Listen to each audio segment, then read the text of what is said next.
Hey guys, welcome to video number 5 of doing a quick shifter. Today we are going to do the entire schematic. Well, actually I've done this already, so I'm just going to explain how everything connects to the processor. It's all the connections you're going to need to get it working. So let's get started. So I have my complete schematic. It hasn't been wired yet. We're going to do that on video number 6. This is being done on Eagle 7.7. Obviously, there's a newer version and it's called something different, but this is what I have, and I don't want to upgrade right now, so let's just get to it. This is an Atmega 328p. You can do it in any of the Atmegas or pretty much in any Atmel processor that can handle timers. You need at least one 16-bit timer, and you obviously need ADC. You have to have pin change interrupts to be able to do this. So we're going to start by reviewing the actual coil connections. This is what you'll see on the screen is actually this thing right here. So let me switch my view.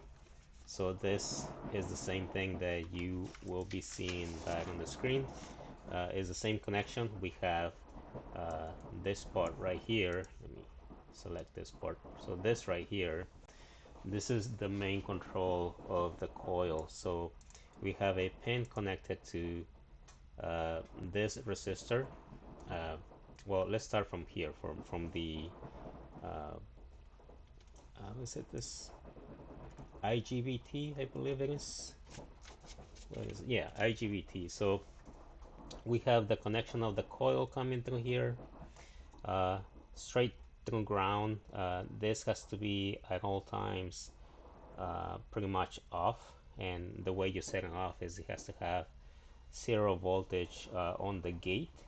So the way we keep it off is we have connected up to power to 12 volts, and it's being pulled to ground at all times.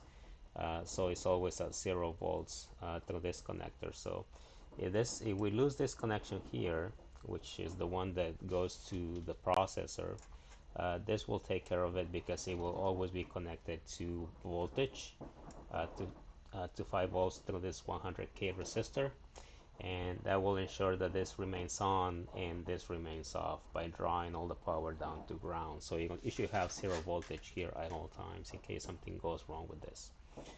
On this end, on the left side of the IGBT, we have the sensor for detecting the the coil when it's charging. So the connection comes through here. This is the connection that goes through the coil on the ground side of the coil. So this should always have voltage, well, at least when it's off. So when it's off, it should have voltage, which means that there will be power here, and this will be pulling it to ground. And this is just to keep it to regulate the spikes when the coils are being fired. And we sense the changes in voltage through this one. So when the coil is pulled to ground by the ECU, uh, we will lose power here, which means that this will be off, and we will see power going to the processor. So we should be able to sense the 5 volts here on this processor, on this pin. And when the ECU decides to fire, then the power should come back to this wire. It should actually be a big spike in voltage, and this should drive it to ground whatever is allowing through to this 10k resistor. And we should be able to store enough energy in this capacitor, just to delay it enough to I guess to repel, to ignore all the spikes. So this will be acting as a buffer. So I think the buffer, this should give you about 150 microseconds, which is the width, a little more than the width of the spikes. So I should be able to bypass all the spikes and then just have a clean signal here with a delay of 150 microseconds. So this is the main circuit that drives the entire unit. So we have the controlling unit on this end right here, this right here, and we have the sensing unit, which is the right side of the circuit right here. And obviously we have CS1, which is coil sense 1, and we have CC1, which is the coil control 1, and we have coil number 1. Now, before we get into the rest of the connections, you'll see that at the bottom I have the same circuit for coil number 2, because this is going to be for a Yamaha R3. So it's identical, it just goes to different pins, CC2 and CS2, which is coil sense 2, and coil control number 2 for coil number 2. Everything else is exactly the same. This is the main power regulator. We have the two connectors here, ground and power, and we have the 5-volt regulator here, which with some capacitor just to regulate the stability of the voltage and same going out. We also have an LED just to indicate that we have good power. At the top here we have a hanger, a 3-pin hanger. This will be for the shifter sensor, since it requires 3 wires, one for ground, voltage, and also where the signal is going to be coming back to us. And we have a low pass filter, just to get rid of some noise as it comes back to us. We have also another hanger with 2 pins. This is the gear positioning sensor, GPS. We are going to have to create another sensor because Yamahas don't have a good way of detecting the gear. They have one 12-volt wire per gear position, including neutral. So we're going to have to create a circuit that will give us back a voltage between 0 and 5 volts depending on the gear, so we can connect it to our processor. Remember, our processor can only handle 5 volts, so if we get back 12 volts, we'll fry the processor. We have one more hanger. Well, actually we have a few more hangers, but we have another hanger. This is just one wire, and the reason I have this is because I had done a unit for a Coil 300, and those, they don't have a gear positioning system, so you have to calculate it based on the speed and pretty much based on the RPM and how fast the bike is going. You can calculate the gear the bike is in, and this is just there, so we're gonna leave it there. We have another 2-pin header. This is gonna be for the throttle positioning sensor. This, all bikes have it, and all bikes have it as a 5-volt potentiometer. So we're going to be tapping into that just to detect if the throttle is fully open or if it's closed, so we can customize the shifting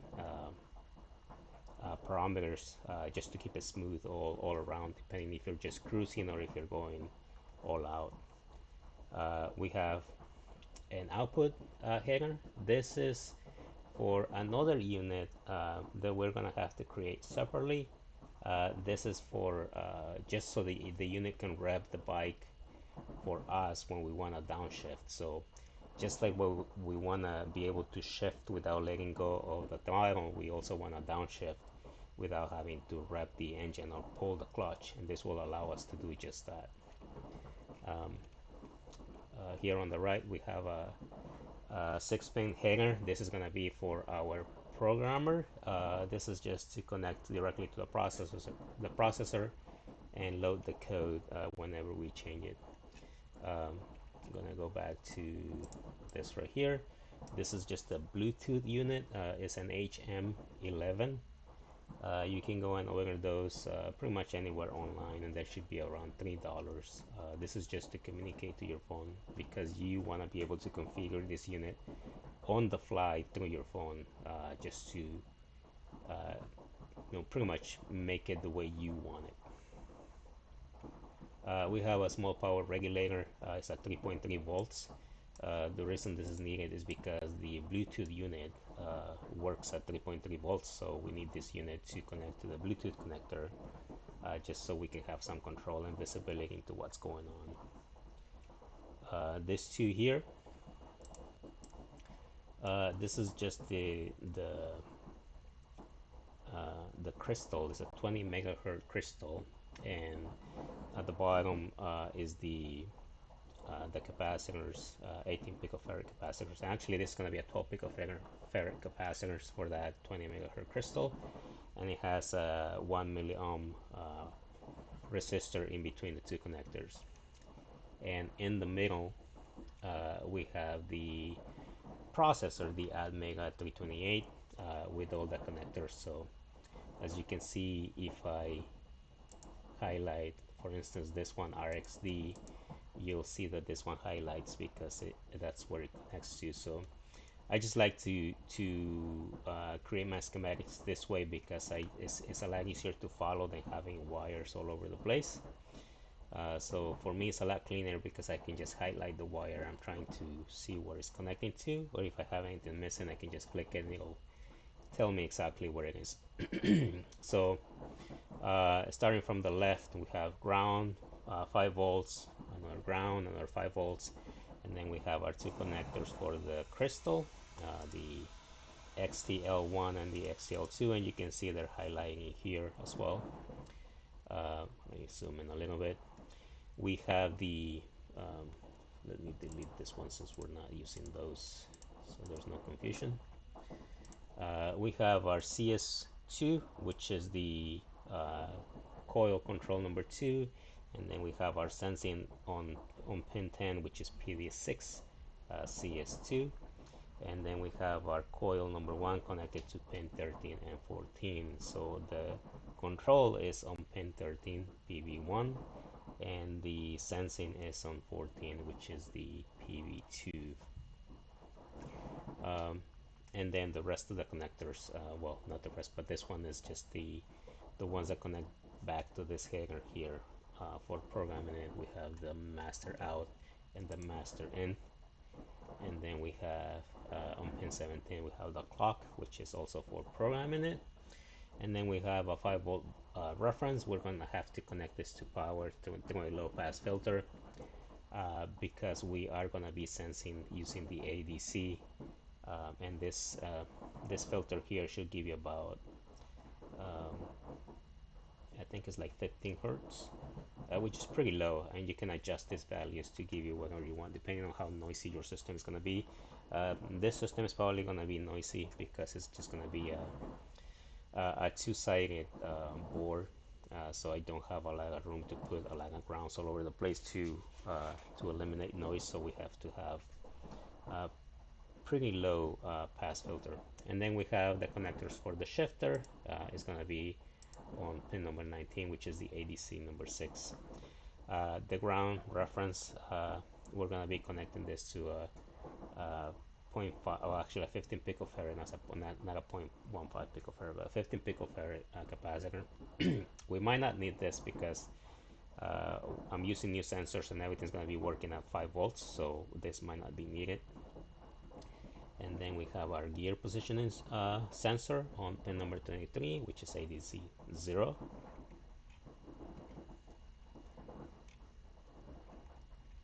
And at the top of the processor, pin number 25, we have the blip, which is the one that's going to rev the engine for us so we can downshift. We have throttle sensing on pin 3. For blipping, this can be anywhere else. It doesn't have to be on 25, and actually if you can keep it away from the ADC, it's a lot better. I just have it there because if I don't end up using it, I can always attach another sensor. For instance, I can detect if I'm braking or not braking, depending on what I'm going to do, and I could use this other sensor for speed to blip the engine if that is the case. So for instance, I don't want to rev the engine unless I'm actually braking and the throttle is fully off. So I can use those two sensors to detect to see if I can blip the engines by saying, this will be detecting the brake right here, pin number 25. Number 26 will be the throttle. So if my throttle is fully off and my engine and my brake is engaged, then I can blip the engine. So I would just have to swap the pins or the functionality, and that would be all in code. So we go back from right to left. So we have a blipping sensor, and then we have our throttle sensor as well on pin number 25. And then the reset connector is just for programming the system as well. And then we have our Bluetooth connectivity, which is on RX and TX pin 30 and 31. And the last one, which I already talked about, is the speed sensor. And the reason this one is here on number 32 is because I'm detecting it on this on the interrupt 0.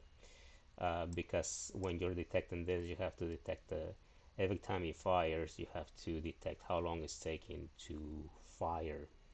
You don't want to do it on a pin change interrupt because it requires a lot more code, and this should be just something simple where every time it fires, you should be able to detect what's going on and calculate how fast the motorcycle is going. Other than that, you should keep your grounds connected to one central location as far as possible, especially this one here for the IGBT because that's the most noisy one. So you want to keep this away, and it has to be a really thick trace as well for this one. So you want to keep this one away, and you want to keep all your grounds connected to one central location as far away as possible, especially far away from the processor. You don't want any of the grounds going to the processor to have to go to any other um, uh, not unit, but any other component. You want a clean ground coming directly from the source, from your regulator directly to the processor, and you want to have um, uh, capacitors as close to the processor as possible. Usually, a zero point 0.1 microfarad capacitor would be good enough to have on each of the grounds. Not on each of the grounds, on each of the voltages connected to ground, as close to the processor as possible, especially this ones here. These two capacitors, this one and this one, which are the ones uh, to the crystal. Now, if you're using one of the older units, like the Admega 328 or Admega 328P, those have full swing oscillators, so you can use that to get rid of all, or just to prevent the noise from affecting the crystal, and it'll be swinging about 2.5 volts peak to peak. Uh, and if you don't have that, then obviously you're gonna be, I think it's 200 millivolts peak to peak for the oscillator or the crystal. So you want to have the crystal and the capacitors as close as you can to your processor, and also you want to have some ground plates surrounding uh, the uh, the crystal, and also as close to the pins of the processor, so you want to deflect as much noise away from them as you can. Otherwise, if you don't, and you don't have the older processors, if you end up with a very noisy unit, then your processor is going to end up resetting every time you go into really high RPMs, and that's going to be a problem because every time it resets, if there's a delay on how long it resets, that you won't be able to shift, or it'll be spotty. uh, I believe that's it. So uh, there's the coil control and sensing. uh, I guess the important ones is that one, possibly this two right here from the regulator for the Bluetooth connectivity. Now this is needed. Bluetooth connectivity is needed because you want to see what's going on. It's for debugging and also for controlling your unit, changing settings on the fly, pretty much. The rest is just power regulator, the headers for each of the connectors, and the headers you can put filters however you want depending on your unit.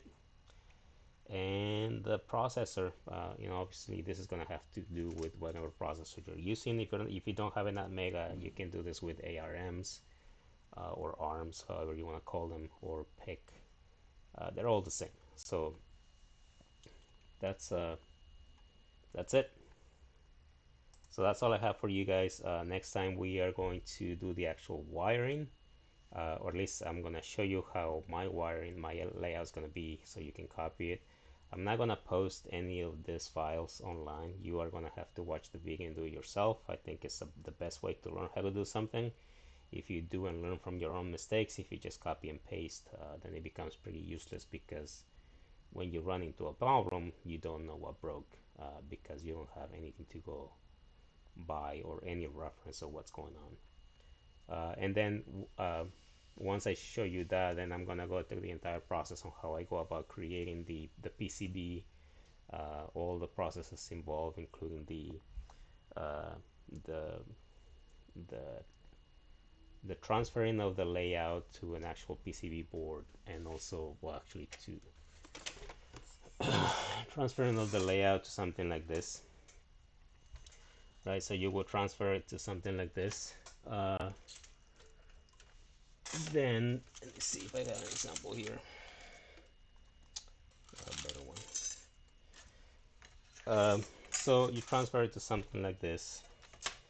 You drill it.